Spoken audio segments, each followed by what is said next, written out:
Wolfram von Eschenbach was a German knight, poet, and composer. He's generally thought of as one of the greatest epic poets in German literature. And he also wrote Minnesang, or love songs, and so he would have been known as a Minnesanger. There are no documents about his life other than what he wrote, and so unfortunately we don't know much more about his life than that. He at one point in Parzival, which is his best known writing and at which we'll be looking today, he says, "We Bavarians," so that tells us that he's Bavarian. And he also speaks in the East Franconian dialect of German, which gets us into a certain region for that time period. And there's a town in Germany today called Wolfram von Eschenbach that claims to be his birthplace, but there are at least 4 other places that are also called Eschenbach in Bavaria.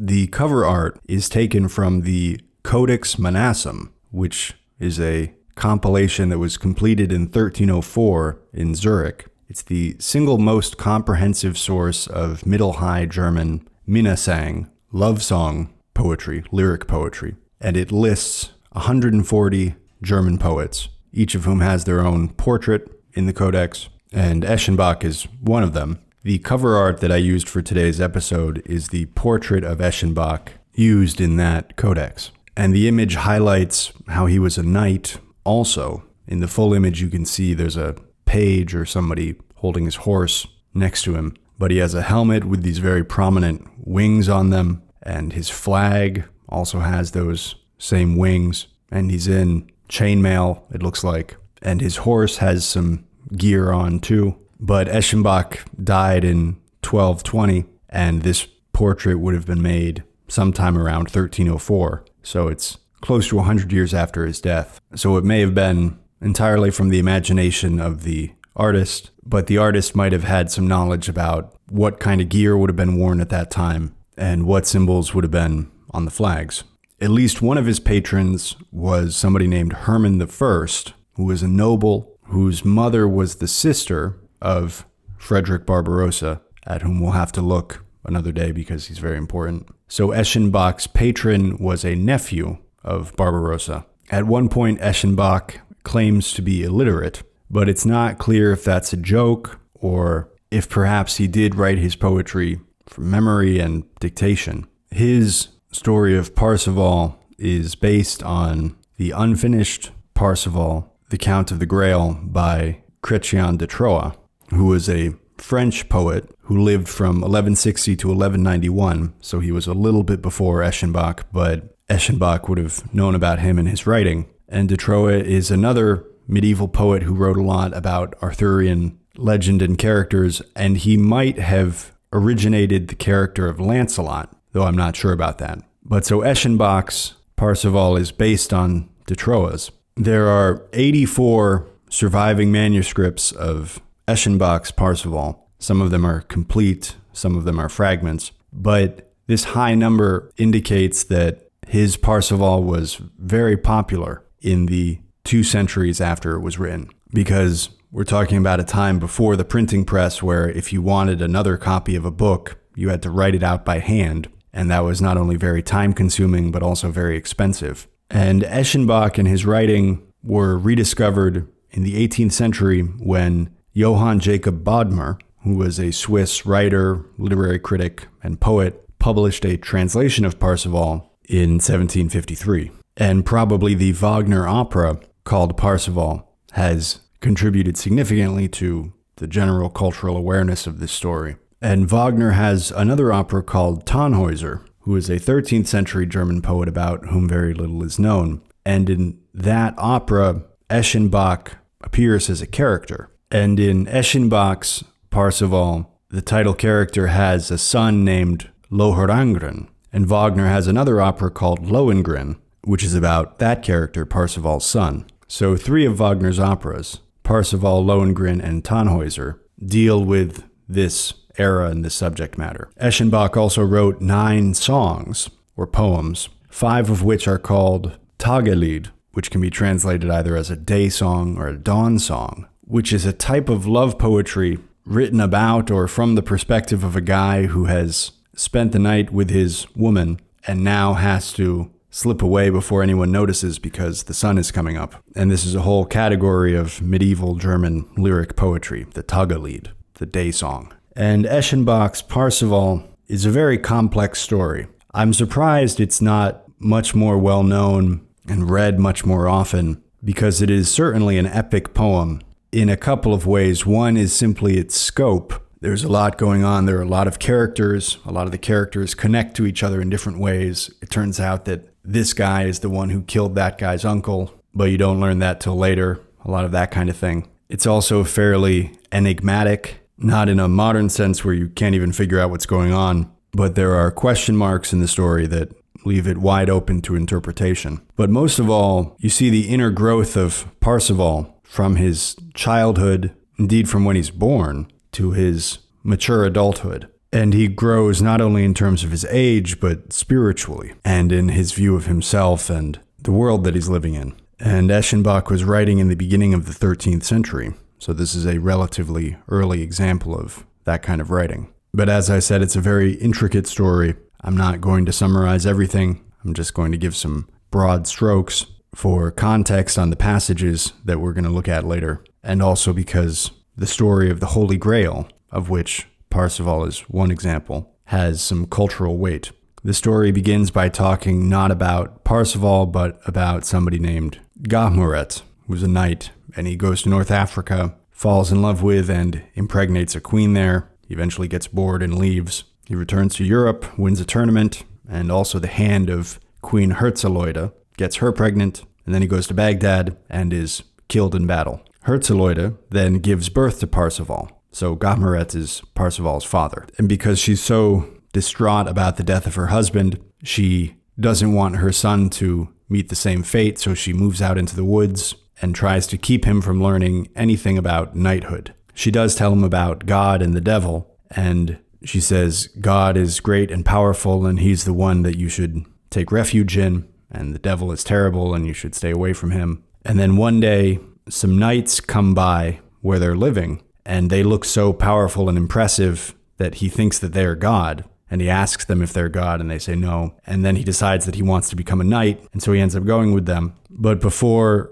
his mother sends him off, she dresses him up in really ridiculous clothing, hoping that they then won't accept him. So already there's a couple interesting things happening. First of all, the mother trying to keep him from learning about knighthood. She even moves out into the woods and tells all of her attendants that on pain of death, they're not to tell him anything about knighthood. So his mother is keeping something from him, something critical. And it turns out that the very thing that she's hiding from him is what becomes the center of his life. But then also when he thinks that the knights are God, it's hard not to think of Thomas Hobbes, that in a certain way, the violent power of the state is somehow comparable in a small way in ordinary human life to divine power. Human hierarchy probably didn't originate in religion, but it was very quickly decorated in religion once it became necessary in early human communities. And the young child Parzival seeing these knights on horseback in full armor coming up the trail, thinking that they must be this thing that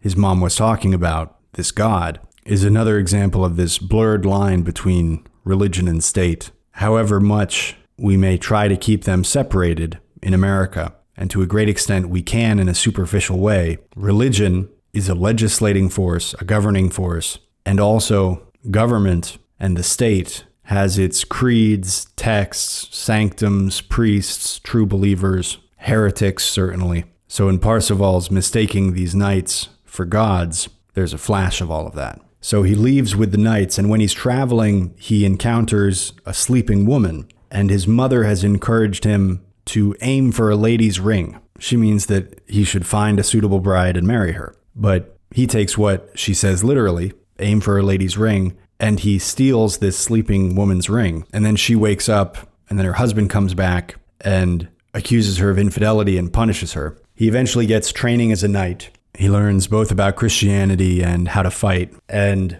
one of the Knights of the Grail, Gurnemans, warns him not to ask too many questions. He tells him a lot of different things, but that's one of them. And when he's at Arthur's court, a woman there laughs at him for something. And it's not a big deal that she laughs at him, but then Arthur's steward comes and beats her for it, for laughing at him. And Parzival carries this around with him for a while, this need to avenge this woman having been dishonored, because she was beaten because of him in an indirect way.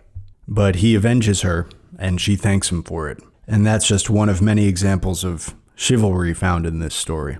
And at one point he's traveling on the road, and he is looking for a place to stay, and he encounters a fisherman. And Parzival asks the fisherman, "Do you know of anywhere to stay around here?" And the fisherman says, "The only place for 30 miles is that castle over there." And so Parzival goes there, and he finds the Grail Castle, where the keeper of the Grail, Anfortas, and a society of other knights are guarding the Grail.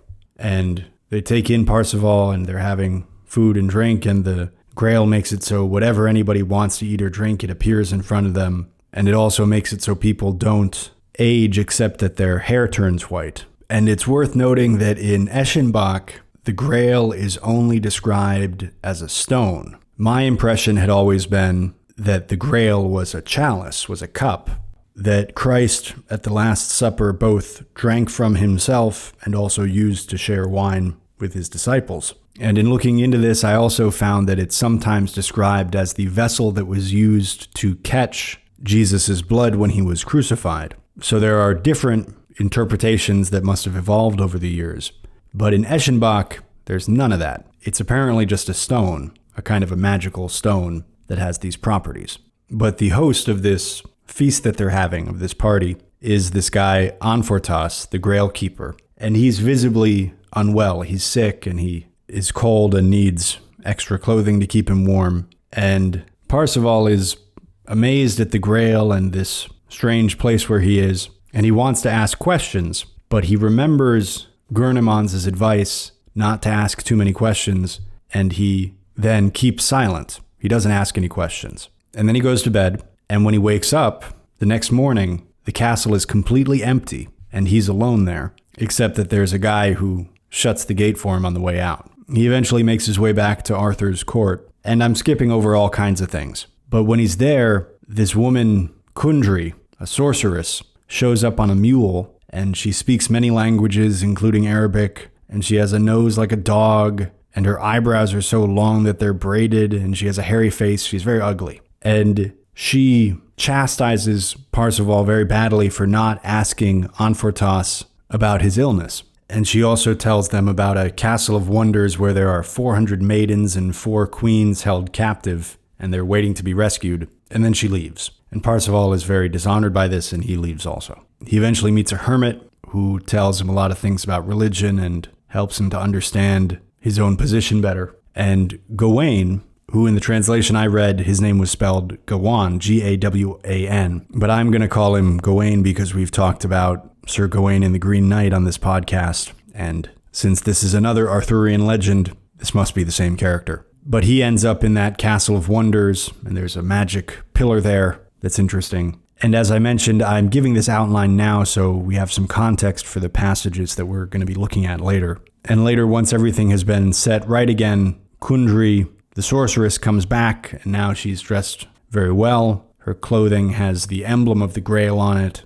and she announces that Parzival is to be the Lord of the Grail, and she tells everybody to come with her, so they go to the Grail. And Anfortas is still there, he's still alive, and he's being kept alive by the Grail against his will, and he's suffering for it. That's the sickness that he has. And Parzival finally asks him, "What's ailing you?" And that heals him, and then Parzival becomes the new Lord and King of the Grail. So in the course of this story, we see Parzival from when he's born, when he's a child, when he's an uncouth young man, misunderstanding things and making social mistakes. He becomes a knight. He develops spiritually, as we'll see when he's talking to the hermit, and he finally becomes a king. And there's something especially mysterious in that Parzival's critical mistake is that when he's around the Grail, he's in the presence of the Grail, and he fails to ask a question. Also, he doubts himself and maybe listens too much to somebody's advice and applies it in the wrong context, and should have instead trusted his instincts and his natural reaction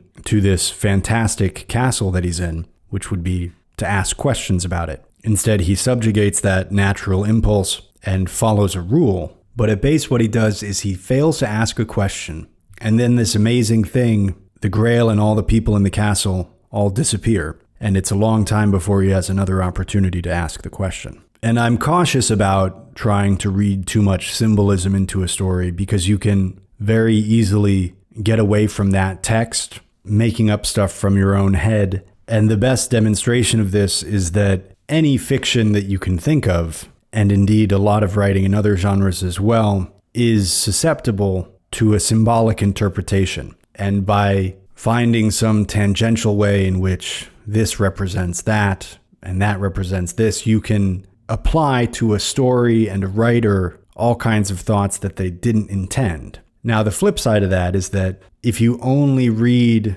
fiction completely literally, engaging with exactly what's written on the page and nothing more, you'll sometimes miss out on things. And most importantly, sometimes a writer will give you a signal that there's more going on behind his writing than what he's saying flat out. And there might be different reasons for this. In some cases, it might be censorship. In other cases, it might just be indulging in the artfulness of saying something in a veiled way rather than saying it flat out, because sometimes doing so makes the message more effective or conveys it differently. And it so happens that Eschenbach gives us such a signal. The opening lines of Parzival warn the reader that there is more going on in this story than is immediately apparent. And that's another reason why I'm surprised that this medieval masterpiece has been so overlooked. It's not only a rich, complex novel for essay writing and careful examination and interpretation, but you wouldn't even have to be forcing anything to approach it in that way,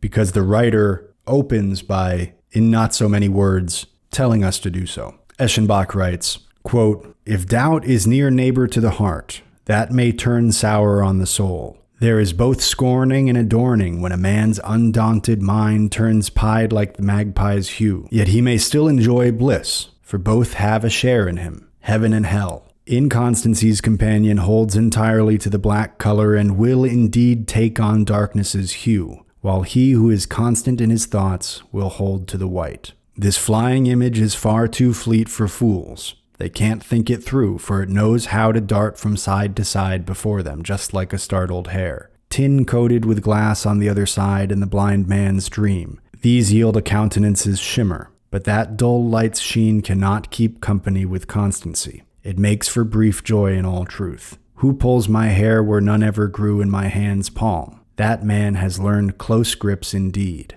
If I say, ouch, because of such fears as these, that reflects my wit, does it not? If I seek to find loyalty where it knows how to vanish like fire in the well and the dew before the sun, nor did I ever know a man so wise that he wouldn't gladly gain acquaintance with what guidance these tales crave and what good doctrine they confer. They are never daunted, but they both flee and give chase, retreat and turn back, disgrace and honor. He who can cope with all these turns of the dice has been well blessed with wit, if he does not sit too long nor go astray, and keeps a clear mind in other respects. A mind that keeps company with falsity is destined for hell's fire, and is a hailstorm falling down upon high honor. Its loyalty has such a short tail that it would not pay back the third horsefly's bite if it fled into the forest." End quote. Some lines of that passage are a little hard to follow. This flying image is far too fleet for fools. They can't think it through, for it knows how to dart from side to side before them just like a startled hare.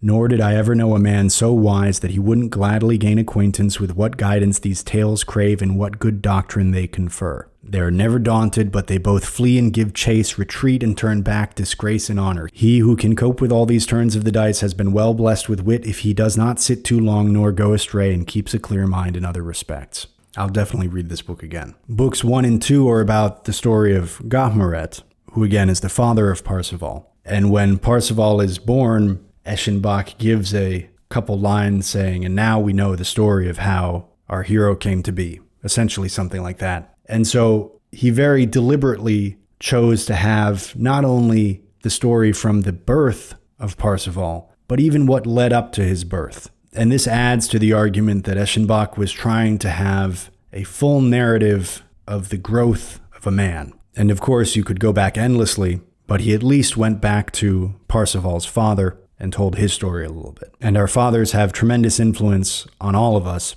both individually and collectively. So here, Gahmuret's father, who is the King Gandin, and his father is the Queen Choët of Anjou, which is in what we would today call Western Central France, approximately, is distressed that Gahmuret is talking about leaving, and he says, "My father gave us a lot of land. I'll give you an equal portion of it. I've got all this money. We'll have a great time. Don't go anywhere." And Gahmuret responds in a way that young men have likely been responding to their fathers for thousands of years, whether out loud or in their hearts. Gahmuret says, quote, "Sir, you praise me by necessity as your good breeding commands. Make your help manifest in accordance. If you and my mother wish to share your chattels with me, then I shall rise and never fall. Yet my heart still strives towards the heights. I don't know why it lives like this, why my left breast so swells. Oh, whither is my desire hunting me? I must make the endeavor, if I prove capable. Now my leave-taking's day nears."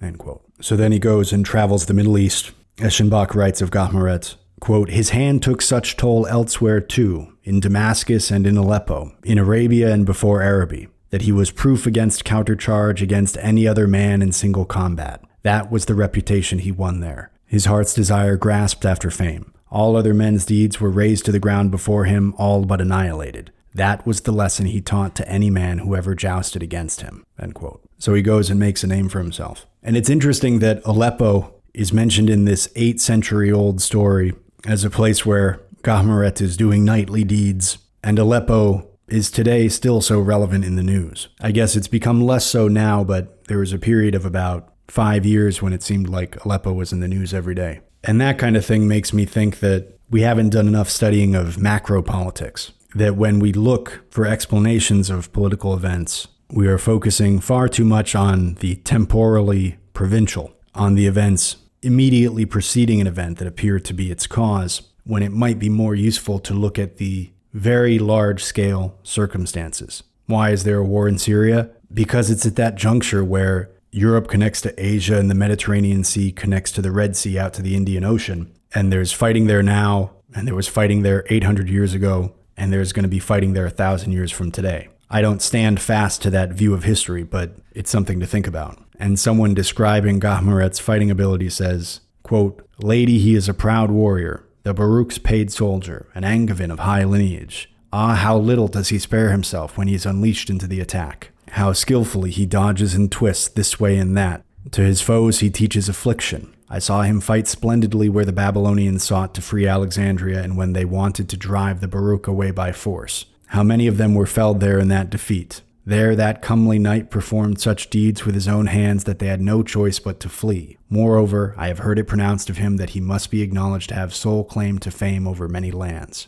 End quote. That passage also shows how the names that Eschenbach gave to certain places would have been different from what we would call them. Or maybe he personally was not so up to date on the geography because he mentions Babylon, which today we think of Babylon as being in centuries BC, 1000 BC, 2000 BC, something in that range. But who knows, maybe in the 12th century in the Middle East somewhere, there was still a city called Babylon. Since after all, he mentions Baghdad, and that was definitely a place at the time. Eschenbach describes the inscription on Gahmuret's grave, and it reads in part, quote, "He bore baptism and Christian faith. His death grieved Saracens, that is no lie, but the truth. All the reasoning years of his times, his valor so strove for fame that it was with knightly fame that he died. He had won the victory over falsity. Now wish salvation to him who lies here." End quote. And Saracens, of course, are Arabs or Muslims. And here's that passage, I wasn't sure if I had marked it, where Parzival is born. Quote, 14 days from then, the lady gave birth to a baby, a son, who was of such limbs that she scarcely survived. Here the adventure's dice are thrown and its beginning marked, for now at last he is born on whose account this tale was chosen. His father's joy and his anguish, both his life and his death, of these you have, I believe, heard some account. Know now, whence has come to you this tale's protagonist, and how he was preserved from harm. Chivalry was concealed from him until he had his wits about him. End quote. And the original German of Parzival is in irregular meter, and each 2 lines rhymes. I read a prose translation, the Oxford World Classics edition, which was a translation by Cyril Edwards. And of course, the trade-off that you get with reading something that was originally in verse in a prose translation is that probably the translation is more precise, it's more literal, but of course the meter and the rhyme and the effect that comes with that is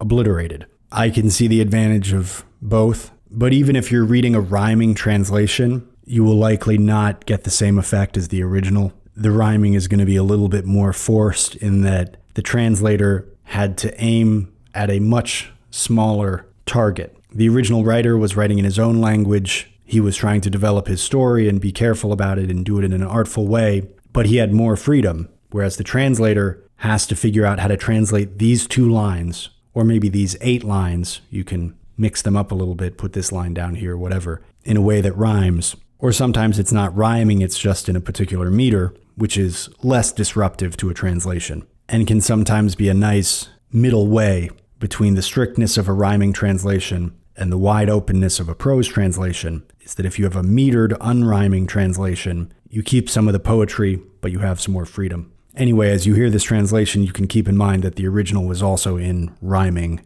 irregular meter. And Eschenbach is fun as a writer because this text is decorated with all kinds of little jokes and his insertions and his commentary about his own story, or about women, or about his experience, or there's one part where it seems like he's making a little joke about his boss, and these asides come in without warning, and they're kind of funny. At one point he writes, quote, "I am Wolfram Von Eschenbach and know a little of singing, and I am a pair of tongs holding my anger against one woman in particular. She has inflicted such wrong upon me that I have no choice but to hate her. That is why I bear the brunt of other women's enmity. Alas, why do they act in this way? That man's praise hobbles with a spaven if he says checkmate to all other ladies for the sake of his own lady alone. If any lady wishes to assess my order, both see and hear it, I shall not make a fool of her. The shield's office is my lineage. If my courage is ever stinted, if any woman then loves me for the sake of my song,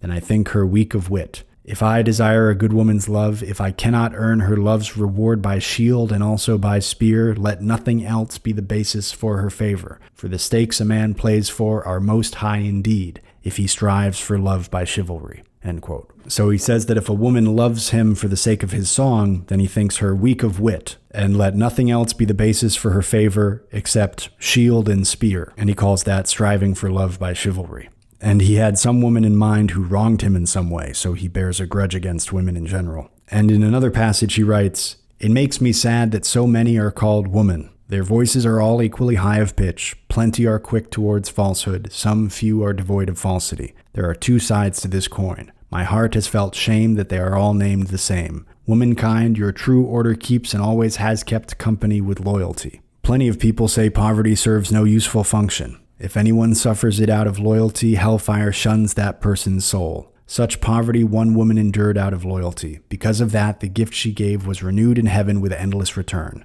I believe there are very few now alive who at a young age would abandon the earth's wealth for the sake of heaven's fame. I know of none. Men and women are all alike, it seems to me in this. They would all alike avoid it." End quote. But it seems that Eschenbach shared that view of women that almost all men have, in that they're difficult and frustrating sometimes, but we love them. Because I earlier read the opening lines of Parzival, and here now are the absolute final lines. He writes, quote, "Good women, if they are of sound mind, I shall be all the worthier in their estimation if any one of them wishes me well, now that I have told this tale to its end. It is for a woman's sake that this has happened. She may concede that I have spoken sweet words." End quote. So that seems to show that the entirety of Parzival was written for the sake of a particular woman, and he notes that right there at the end, and she probably knew who she was. Or maybe he left the name off so that he could use that in different contexts, who knows. Later, talking about Parzival's mother, Eschenbach writes, quote, "Before he reached the age of reason, she gathered all her people about her, both men and women, ordering them all on pain of death never to voice the word knight. For if my heart's beloved ever heard what a knight's life is, that would oppress me sorely. Now keep your wits about you and conceal all chivalry from him." End quote. So it's not only knighthood, but chivalry that she wants to keep from him. And the reason is because she's worried that if he even learns what it is, it'll be so attractive to him that he'll want to go and become a knight and he might get killed. And it's interesting that chivalry and knighthood, these concepts, still have that power today. if we have the option of doing something that allows us to think of ourselves as knightly or chivalrous, or maybe might make others think of us that way, that's the kind of thing that we would tend to try to do, I think, most of us. And its pull is so powerful that she's worried that she will not be able to stop him from going toward it if he even learns what it is. Later, Eschenbach writes, quote, "The boy at once said to his mother,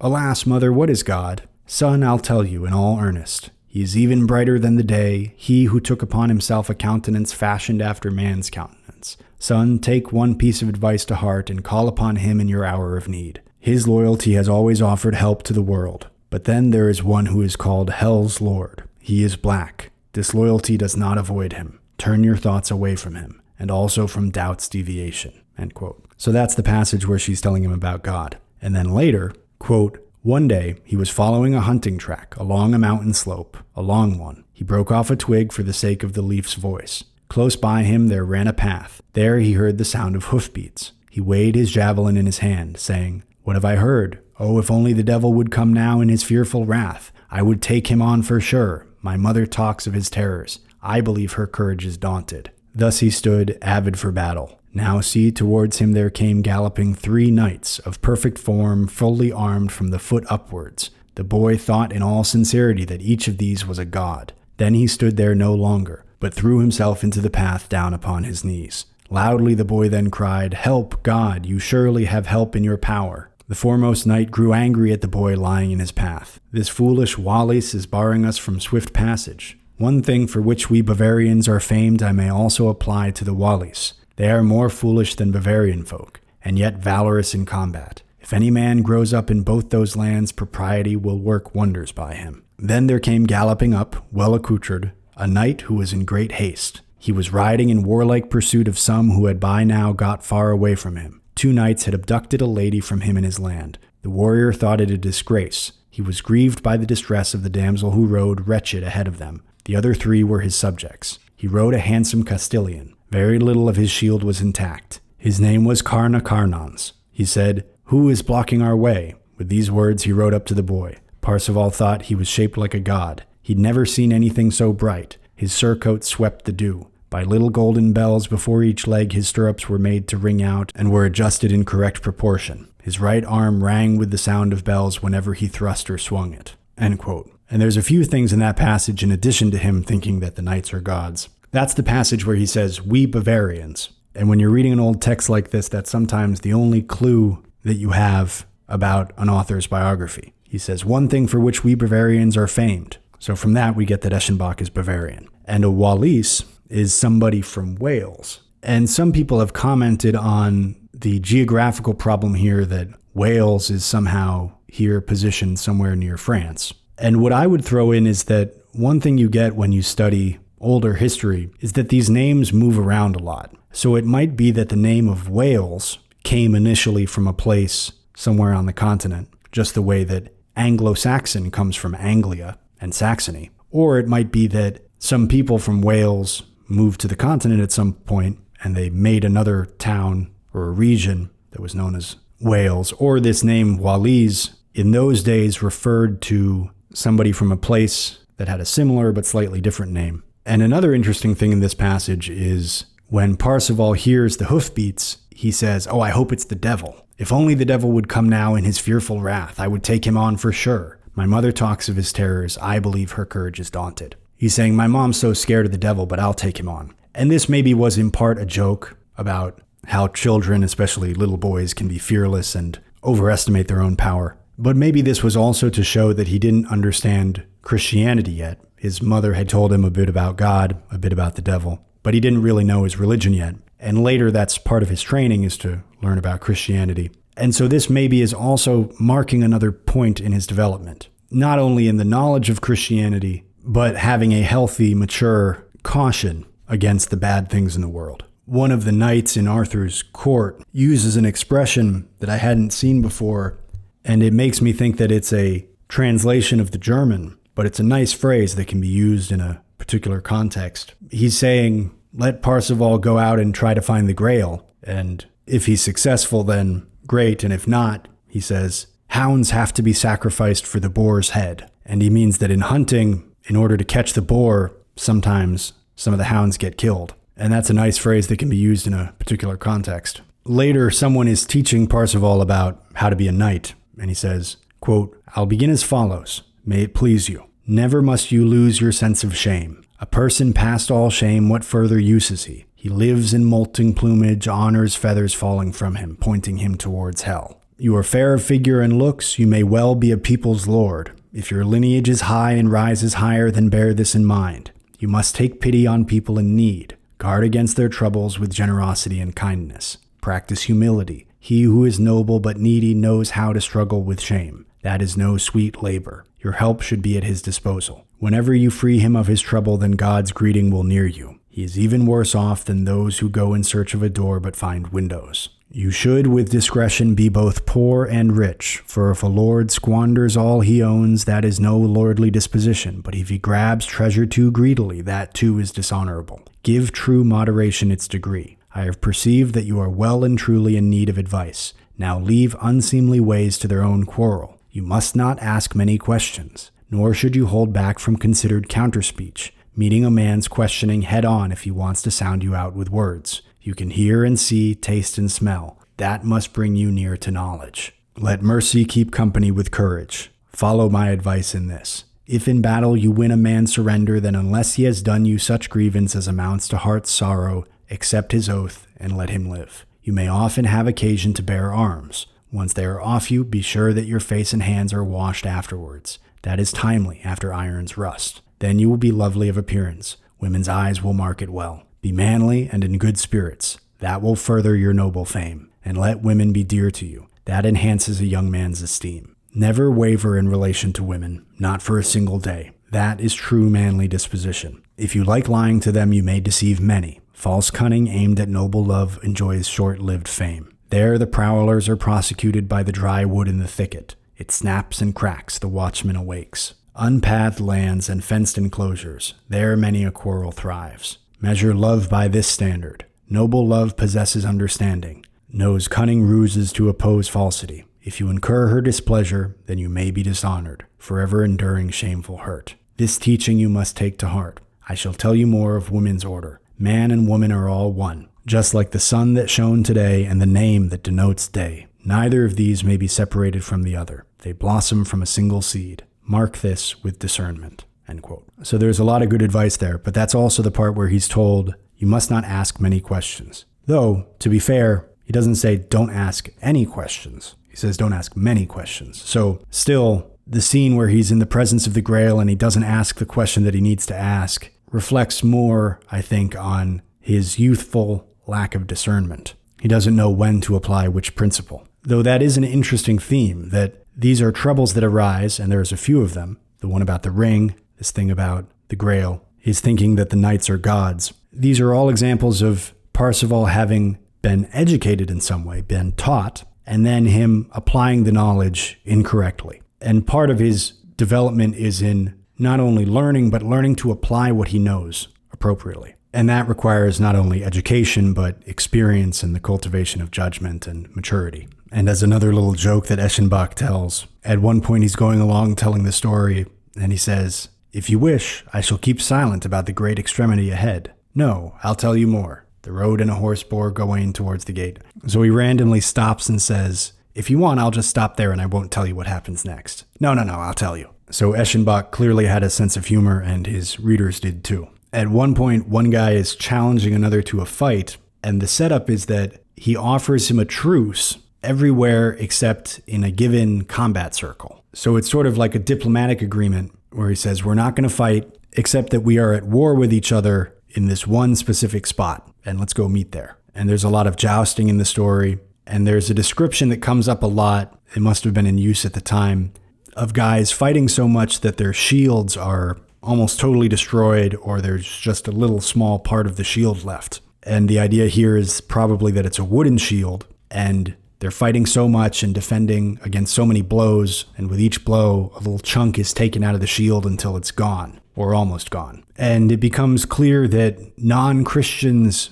cannot even see the Grail. There's a scene where Parzival's half-brother, Gahmuret's son by the queen that he impregnated when he was traveling in North Africa or the Middle East, comes back and everyone else is in the presence of the Grail. They can see it, but the half-brother is there and he can't see it. And so then he gets baptized and then he can see it. So the Grail is clearly some kind of religious metaphor. And there's a bit of epistemology here.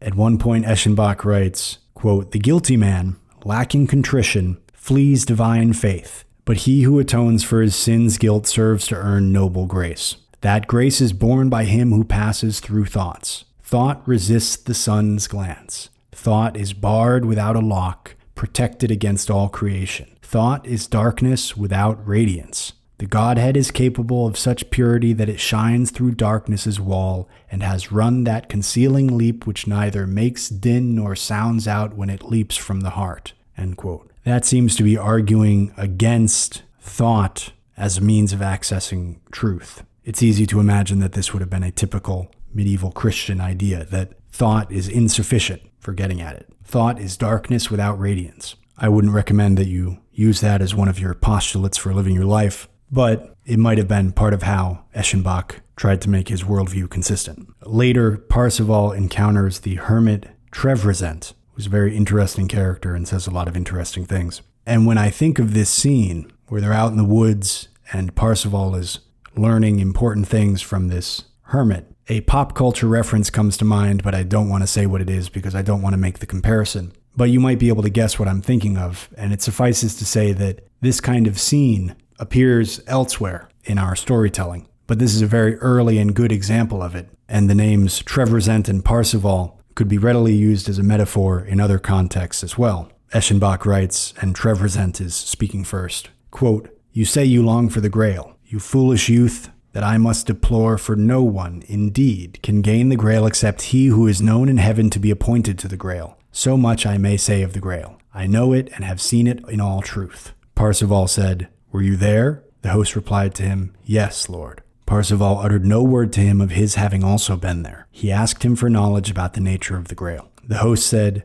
"It is well known to me that many a valorous hand resides by the Grail at Munsalvesh. In search of adventure they constantly ride many a journey. Those same Templars, wherever they meet with grief or fame, they count it against their sins. A combative company dwells there. I will tell you of their food. They live by a stone whose nature is most pure. If you know nothing of it, it shall be named to you here. It is called lapsit exilis. By that stone's power the phoenix burns away, turning to ashes, yet those ashes bring it back to life. Thus the phoenix sheds its molting plumage and thereafter gives off so much bright radiance that it becomes as beautiful as before. Moreover, never was a man in such pain, but from that day he beholds the stone. He cannot die in the week that follows immediately after, nor will his complexion ever decline. He will be averred to have such color as he possessed when he saw the stone, whether it be maid or man, as when his best season commenced. If that person saw the stone for 200 years, his hair would never turn gray. Such power does the stone bestow upon man that his flesh and bone immediately acquire youth.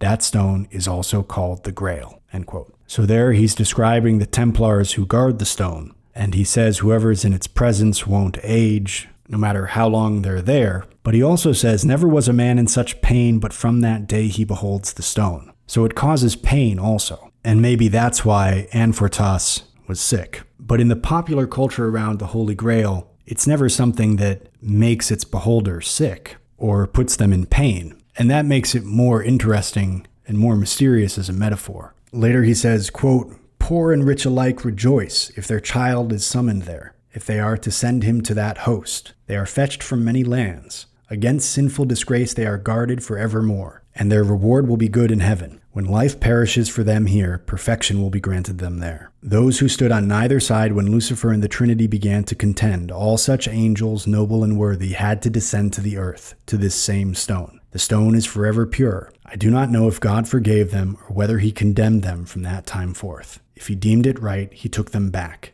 The stone has been tended ever since by those appointed by God to the task, and to whom he sent his angel. Sir, this is the nature of the Grail." End quote. And much earlier in the story, before Parzival leaves home, his mother has a dream that some kind of monster is suckling at her breast, and then a dragon flies away from her. And Trevrezent tells Parzival that he himself, that Parzival was the beast and the dragon that his mother saw in his dream, and that his mother died of sorrow soon after he left home. So this time spent with The hermit, Tresverent, is very significant for Parzival's development, his self-awareness. And that's part of maturing, of getting older, is not just doing like a child would whatever comes into your mind, but recognizing that your actions affect others. At another point, Gawain is fighting another character, and Eschenbach writes, quote, "Thus they held out, battling on the meadow's breadth.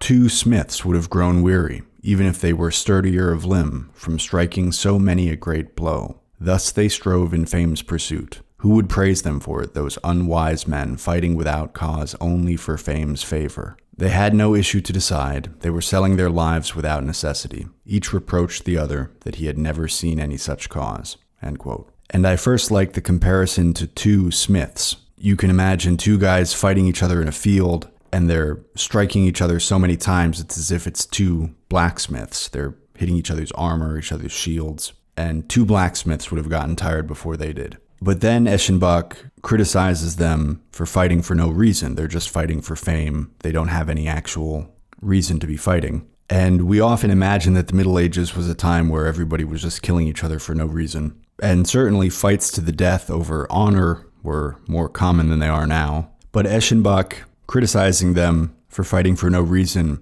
shows how, at least in his view, the fighting in the Middle Ages was for something. There was a definite time and a place where fighting was appropriate, and outside of that, it was not appropriate. So it wasn't just that you could fight each other for no reason. It was that there was a specific etiquette having a lot to do with honor and chivalry that determined the context in which fighting was acceptable. And the acceptable circumstances in those days might have been more and more varied than they are today, but it's worth it to acknowledge that that doesn't mean there was no etiquette for this stuff. It was just different from our current etiquette. The passage then continues straight on as follows, quote, "Gawain knew how to wrestle and pin down his man by the throw. If he slipped through a swordsman's guard and grasped to him with his arms, he could force him to do whatever he wished. Combat being required of him, he then acted in combative fashion. Noble Gawain, rich in courage, seized the bold youth, who also possessed manly strength. Soon he had thrown him. Sitting upon him, he said, 'Warrior, yield surrender now if you wish to live.'" End quote. That's another thing that comes up a lot in this story is yielding surrender. 2 guys are fighting and one of them says, "All right, uncle." And if you say that, then you can walk away, but you've now surrendered. And if you don't, then the guy's going to kill you. And the name of the guy with whom Gawain is fighting is Lechois. Continuing on, quote, "Lechois, lying beneath him, was unready to accede to the request, for he had never been in the habit of surrendering before. It seemed to him wondrous enough that any man should ever possess such hands as might overcome him, and exact from him what had never been taken from him, compulsory surrender, much of which his own hand had won in battle before. No matter how things had turned out there, he had accepted so many surrenders that he was unwilling to pass them on. Instead of surrender, he offered his life, and said that whatever might happen to him, he would never concede surrender under duress. He desired to barter with death. The man lying below said, 'Is it you who's the victor now? I indulged in the like myself as long as God willed, and I was destined to enjoy fame. Now my fame is at an end, vanquished by your noble hand. If men or women anywhere hear that I have been vanquished, I whose praise formerly hovered so high, then death is my preference, rather than that these tidings should deprive my friends of joy.' Gawain sought his surrender, but Lechois' desire and all his intent were bent solely on his life's perishing or a quick death. Then my lord Gawain thought, 'Why should I kill this man? If he would subject himself to my command, as things stand, I would let him walk away in good health.' He sought to persuade him by that argument, but surrender was not yielded in full as yet. Nevertheless, he allowed the warrior to rise, without his having sworn surrender." End quote. So in that case, Gawain asks for him to surrender. The guy refuses. He says, "You can kill me, but I'm not surrendering." And Gawain tries to convince him to surrender, and he doesn't, and so then he just lets him go. Later, a boatman says something interesting. Quote, "Neither cowardice nor manly cunning can shape it otherwise. Sad today, happy tomorrow. If it is perhaps unknown to you, all this land is but one single adventure. Thus it persists night and day. Good fortune can help if courage is present." End quote. Eventually, Gawain makes it to the Castle of Wonders, and in the castle there's a pillar where you can see things that you normally can't see. Eschenbach writes, quote, "To view it, Sir Gawain went alone up into the watchtower, where he saw many a precious stone. There he found such a great marvel that he could never weary of watching. It seemed to him that in the great pillar all countries were made known to him, and that the lands were going round and round, and that the great mountains were on the receiving end of one another's joust. In the pillar he found some people riding and walking, some running, some standing. He sat down at one of the windows. He wanted to investigate the marvel further. Well, it had come to pass that Gawain had been welcomed by all three ladies. They bore such bright sheen that a heart that had not suffered previous pangs might easily have been pierced thereby. He spoke to his mistress about the pillar he saw there, asking her for tidings as to its nature. She replied, "Lord, this stone has shone by day and every night since I first became acquainted with it, for a radius of 6 miles into the surrounding country. Whatever happens within that compass, in the water and in the fields, can be seen in this column. It gives a true report. Be it bird or beast, stranger or forester, foreigner or familiar, they have been found therein. Its beam ranges over 6 miles. It is so solid and so intact that even with powerful cunning, neither hammer nor smith could ever harm it." End quote. So he goes up into this tower, and there's a pillar there that lets him see everything that's going on for 6 miles around. Now, when I first read this, I thought he was looking out the window, that this tower had magical windows that let you see other things than what you would normally see. But I think it's supposed to be that there's a pillar in the middle of the room, and when you look into the pillar, you can see these things. Then later toward the end, things are resolving, and Eschenbach writes, quote, "The messengers departed with zeal. Parzival commenced his speech thus. In French, he told them all, as Trevisan had pronounced previously, that no one might ever win the Grail by battle, except he who is summoned there by God. Those tidings spread over all lands, that no battle could procure it. Many people then abandoned their plans to procure the Grail, which is why it is still hidden." End quote. So Parzival has become the Grail King, and he tells everybody what Trevisan told him, which is that you can't get the Grail by fighting. You can only get there by being summoned by God. And so then a lot of people who were trying to find it gave up, and now it is still hidden wherever it is with Parzival. And that immediately suggests predestination, this theological idea that was championed by John Calvin centuries after this, that the only people who get to heaven are those who are predestined to go there, who are predestined to live righteous lives. But then Eschenbach writes that the Grail is still hidden because a lot of people gave up their quest to try to find it. Many people then abandoned their plans to procure the Grail, which is why it is still hidden. And that suggests that if they hadn't abandoned their plans, they would have found it, or some of them would, because then the Grail would not be hidden anymore. So I don't know if this is a failure of logic from Eschenbach, or if he's suggesting something more subtle. And there are a number of reasons why we can think that this text is one of those that has more than what's going on the surface.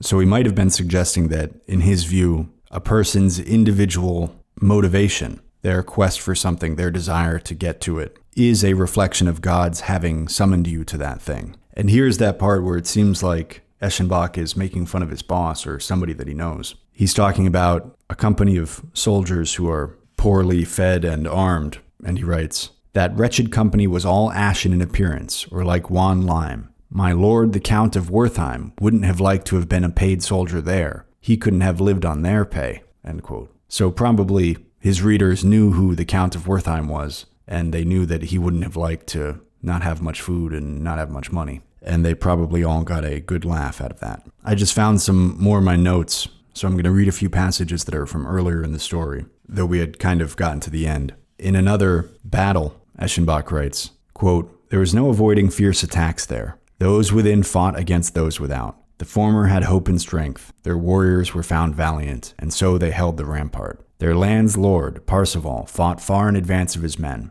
The gates stood wide open there. With flailing arms he struck his blows, his sword clanging through hard helmets. Any knights he struck down there found trouble enough through the lesson they learned at their hauberks gussets, the townsfolk exacting their revenge by stabbing them through the slits. Parzival forbade them that practice. When they heard of his anger at this, they took 20 of them captive alive before they walked away from the battle." End quote. So after Parzival would strike a guy down, the townsfolk would come in and stab them in the eyes through the slits in their helmets, and he told them not to do that. And in this case, they were attacking him, but he still tells them not to do that. This is an example of honorable combat. Don't let the townspeople stab the guys in the eyes after they're down, which seems reasonable. And back when Parzival was first in the Grail Castle, and he sees the Grail for the first time, this is that passage. Quote, "After them came the queen. Her countenance gave off such sheen that they all thought day wished to break. This maiden, they saw, wore fellow silk of Araby. Upon a green ashmardi, she carried the perfection of paradise, both root and branch. This was a thing that was called the Grail, Earth's perfection's transcendence. Repance de Choy was her name, she by whom the Grail permitted itself to be carried. The Grail was of such a nature that her chastity had to be well guarded, she who ought by rights to tend it. She had to renounce falseness." End quote. And this is the passage where the Grail is granting them whatever they want to drink. Quote, "Whatever anyone reached out his goblet for, whatever drink he could name, he could find it in his cup, all from the Grail's plenty. The noble company was entertained at the Grail's expense. Parzival marked well the opulence and this great mystery, yet out of courtesy he refrained from asking questions, thinking, Gurnemans advised me, in his great and limitless loyalty, that I not ask too many questions. What if my stay here turns out like that with him there? Without asking any questions, I'll learn how it stands with this household." As these thoughts passed through his mind, a squire approached, carrying a sword. Its scabbard was worth 1,000 marks. Its hilt was a ruby, and its blade too might well be the cause of great wonder. The host gave it to his guest, saying, "Lord, I took this into extremity in many a place, before God afflicted my body. Now let this be your compensation if you are not well treated here. You are well capable of carrying it along all roads. Whenever you test its metal, you will be protected by it in battle." Alas, that he did not ask then. I'm still unhappy for him on that account. For when he took the sword into his hand, he was admonished to ask the question. I also grieve for his gentle host, whom misfortune does not spare, but from which he would then have been absolved by questioning. End quote. So that's the passage where he's in the castle, he wants to ask a question, but he stops himself, and so he misses this opportunity. And he, as a result, loses a lot of time, and it takes a while before he gets to where he would have otherwise been right then. And the next morning, when he wakes up and finds that the castle is empty, he's leaving and there's only a squire there to shut the gate behind him. And the squire calls out to him, quote, "Go and take the sun's hatred with you," said the squire. "You are a goose. If only you'd opened your gob and questioned the host. It has cost you much fame." The stranger shouted back, asking for tidings. No reply met him at all. No matter how much he called out, the squire acted just as if he were sleepwalking, and slammed the gate shut. Then his departure had come too soon, at that loss-laden time, for him who now pays interest on joy. End quote. And those are the passages that I wanted to show you from Parzival by Wolfram Von Eschenbach. I really enjoyed this book, and I'm very surprised that it's not a standard part of high school curriculums, or that it even wasn't when I was in high school. The issue might have been that it is clearly a bit religious. The Grail is some kind of metaphor for salvation, but we don't have to be religious ourselves to enjoy examining this complicated story and to try to see what some of the symbolism might refer to. Why does the Grail cause pain to those who behold it, while also keeping them young? And isn't it interesting that this thing that everybody desires, that lots of people are trying to find, also causes you pain once you find it? And most interesting of all, why is it that there's some rule that you have to ask a question, or Parzival needed to ask a question that he didn't ask, and that upset everything? That's the most haunting and the easiest to extract from this story, because it makes us wonder, what question are we not asking right now that we should be asking, that we need to ask, not only to the people around us, though that certainly might be part of it, a question that we could ask that would ease their pain in some way, but also what question are we not asking intellectually that we should ask, either because it doesn't come into our mind, or maybe because, like Parzival, we don't have the courage to ask it. We think that we shouldn't ask it, and maybe if we did, it would help us significantly on our path toward whatever it is that we're seeking. If you enjoyed listening to this podcast, I hope you'll go over to my website, volrathpublishing.com. The link is in the description, and pick up a copy of the edition of Mary Shelley's Frankenstein that I published. I have it at a good price with excellent print quality, original cover art, 97 footnotes throughout the book that explain some of Mary Shelley's literary, historical, geographical references, some of her more unusual vocabulary words. Frankenstein is more relevant today than it was when it was first published over 200 years ago. It is a stark warning about the destructive power of technology and how easy it might be for us to build something that could destroy us. If you haven't read it, you should absolutely order yourself a copy now and do so. If you have, but you don't own a copy, then you should order my edition. And if you have read it and you own a copy, then you should get a copy as a gift for a friend or a family member. Christmas is coming. They'll love it. I have it with free shipping, so it'll be easy on your budget too. It wouldn't quite fit in a stocking, unless you have a very big stocking, but it wouldn't fit in the stockings at my house. And you will also be doing your part to support independent publishing. a field that I think is very important, not only because I'm in it, but because the free flow of ideas is a prerequisite for any healthy society, and it should not be controlled by giant corporations. Farewell until next time. Take care, and happy reading.